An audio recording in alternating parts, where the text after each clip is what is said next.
हाय दोस्तों, बहुत बहुत स्वागत है आप सभी लोग राधे जीएस। ये एक छोटा सा टॉपिक है जो 16 महाजनपद हैं। उन सभी 16 महाजनपदों को हम लोग एक ही वीडियो में देखेंगे कि वो उसकी राजधानी क्या थी, वर्तमान क्षेत्र क्या है, और उनसे कुछ जो जो जुड़े महत्वपूर्ण जो फैक्ट होंगे एग्जाम के दृष्टि से जो महत्वपूर्ण होंगे उनको हम लोग देखेंगे। तो ज़्यादा देरी न करते हुए शुरू करते हैं। और अभी तक आप लोग चैनल को सब्सक्राइब नहीं किए तो सब्सक्राइब कर लीजिए, वीडियो को लाइक भी कर दीजिए। तो देखिए, पहला जो है कि ये अंग महाजनपद। तो अंग महाजनपद जो था ना, ये इसकी राजधानी कहाँ थी? चंपा। देखिए, कभी कभी ना मिलान करने वाला पूछ लेता है कि किस महाजनपद का कौन सी राजधानी थी, या वर्तमान क्षेत्र उसका पूछ लेता है। तो इस अंग जो जब महाजनपद था, इसकी राजधानी कहाँ थी? चंपा। और इसका वर्तमान क्षेत्र देखें तो ये बिहार का जो भागलपुर और मुंगेर वाला जो एरिया पड़ता है वो आता है अंग जनपद में। ठीक। और महाभारत काल में भी आप लोग देखे होंगे कि जो अंग जनपद था, वो जो क्या नाम था उसका, हाँ, कर्ण। जब दुर्योधन और कर्ण में युद्ध मतलब राजा बनाने की बात आई थी, तो दुर्योधन ने कर्ण को अंग महाजनपद का ही राजा बनाया था। तो वही वाला अंग है ये। ठीक है। अगला कह रहा है कि प्रमुख नगर, तो ये इसका जो चंपा बंदरगाह था, अस्तपुर, बिंबिसार ने ब्रह्मदत्त के समय मगध में मिलाया था इसको। ठीक। दूसरा है अवंती। तो देखिए, अवंती कहाँ है? अवंती की जो राजधानी थी उज्जैन एवं महिष्मती थी दोनों। और ये उज्जैन से लेकर नर्मदा नदी के बीच में पड़ता था। और ये उत्तरी अवंती की जो राजधानी थी उज्जैनी थी, और दक्षिणी अवंती की जो राजधानी थी महिष्मती। या आप लोग ये बाहुबली वाला महिष्मती मत समझिएगा, ये महिष्मती कहीं और है, बाहुबली वाला जो महिष्मती था वो काल्पनिक था। अगला है वत्स। तो देखिए, वत्स की राजधानी कहाँ थी? तो ये कौन सी थी? कौशाम्बी। और ये वर्तमान में जो इलाहाबाद और बांदा वाला जो एरिया पड़ता है वो वत्स महाजनपद में आता था। उसके बाद कह रहा है कि यहाँ के शासक जो थे ना, उदयन उदयन थे, जो पौरव वंश से थे। अगला है अस्मक। अस्मक क्या है? पौटन या इसकी पैथान इसकी राजधानी थी। और ये नर्मदा एवं गोदावरी नदियों के मध्य का ये भाग था। और एक प्रश्न पूछता है कि कौन सा महाजनपद एकमात्र मतलब दक्षिण भारत में था? तो यही था, ये एक अस्मक नदी, ओ सॉरी, अस्मक महाजनपद। और एकमात्र महाजनपद जो कि दक्षिण भारत में अवस्थित था। अगला है काशी। तो देखिए, काशी जो है वाराणसी का जो वर्तमान क्षेत्र है, मतलब ये काशी की जो राजधानी थी वो वाराणसी था। और वर्तमान जो क्षेत्र है वाराणसी का समीप क्षेत्र, मतलब वाराणसी का जो समीपवर्ती क्षेत्र है वही था इसमें। और ये वरुणा और अस्सी अस्सी नदियों के मध्य स्थित था। और सूती वस्त्र और अश्व व्यापार के लिए क्या था? प्रसिद्ध था। तो अगला कह रहा है कि अगला कोसल राजधानी। तो देखिए, कोसल जो था ना, ये इसकी जो राजधानी थी ये श्रावस्ती थी। और इसका जो वर्तमान क्षेत्र पड़ता है आधुनिक अयोध्या, गोंडा, बहराइच वाला जो क्षेत्र पड़ता है ये कोसल के अंतर्गत आता है। उसके बाद कह रहा है बुद्ध के समकालीन शासक कौन थे? तो उस समय प्रसेनजीत थे।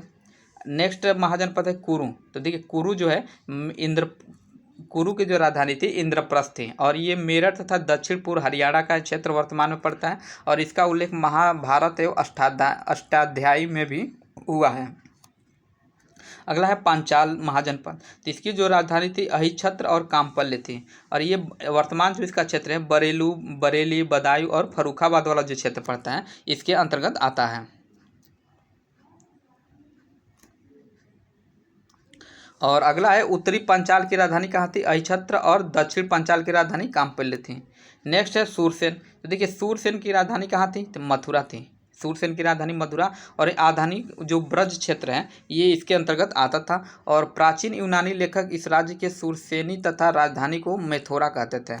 नेक्स्ट है मल्ल महाजनपद। तो इसकी जो राजधानी थी ये कुशीनारा और पावापुरी दोनों थी। और ये पूर्वी उत्तर प्रदेश का गोरखपुर और देवरिया वाला जो क्षेत्र पड़ता है इसके अंतर्गत आता था। और ये मल्ल महाजनपद है जो कि हमारा होम टाउन भी है।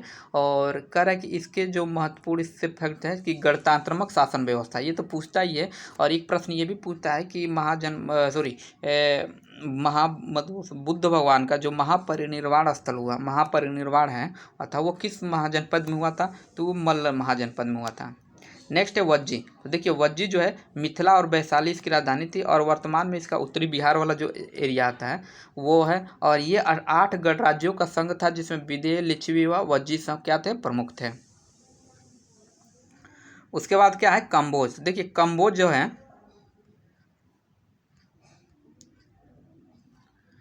कंबोज की राजधानी क्या थी? तो राजपुर हाटक था। और ये कश्मीर काबुल घाटी का क्षेत्र पड़ता था इसमें।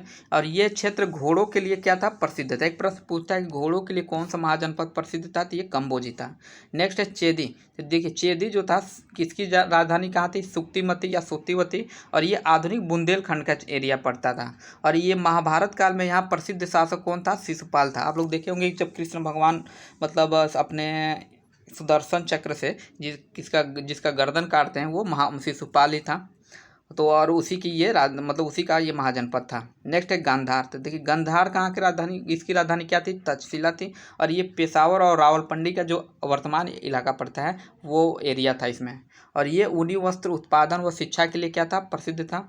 मत्स्य महाजनपद, इसकी राजधानी विराटनगर थी। और ये अलवरपुर या भरतपुर जो कि राजस्थान में पड़ता है उस वहाँ पर वर्तमान क्षेत्र इसका। नेक्स्ट है मगध। तो मगध की राजधानी क्या थी? तो गिरिवर्ज या राजागिरी। और ये पटना और गया जो बिहार को वर्तमान इलाका है उसके अंतर्गत आता था। और पुराणों के अनुसार प्रथम शासन बृहदत्त वंश बौद्ध ग्रंथों के अनुसार प्रथम हर्यक वंश इसका माना जाता है। अब देखिए उत्तर प्रदेश में अवस्थित 8 महाजनपद कौन कौन से हैं इसको हम लोग देख लेते हैं थोड़ा।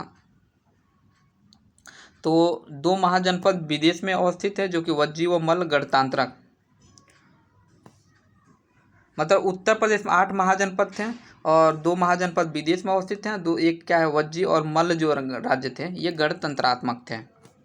तो इस छोटे से वीडियो में इतना ही। और अभी तक आप लोग चैनल को सब्सक्राइब नहीं किए हैं तो सब्सक्राइब कर लीजिए। ऐसे ही छोटे छोटे टॉपिक से बहुत से जो एग्ज़ाम की दृष्टि से महत्वपूर्ण होंगे उन सभी टॉपिकों को हम लोग देख लेंगे। तो